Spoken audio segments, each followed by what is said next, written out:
Hello friends, my name is Sakshi. आज मैं आपको बताने वाली हूँ साबिर नाम के बारे में। साबिर नाम का मतलब होता है मरीज़ या रोगी। साबिर नाम एक इस्लामिक नाम है और अरबी ज़ुबान से लिया गया है।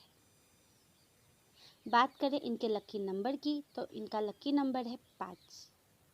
अब बात करें इनके लकी दिन की तो इनका लकी दिन है फ्राइडे और मंडे, मतलब शुक्रवार और सोमवार। और बात करें इनके लकी कलर की तो इनका लकी कलर है ब्लू, ग्रीन और वाइट, मतलब नीला, हरा और सफ़ेद। बात करें इनके लकी स्टोन की तो इनका लकी स्टोन है एमराल्ड, मतलब पन्ना। पन्ना हरे रंग का काफ़ी चमकीला पत्थर होता है। बात करें इनके लकी मेटल की तो इनका लकी मेटल है सिल्वर। अगर आपका नाम साबिर है तो आप कमेंट बॉक्स में अपना नाम ज़रूर लिखें। ये जानकारी अगर आपको अच्छी लगी हो तो हमारे चैनल को सब्सक्राइब करें और वीडियो को लाइक करें।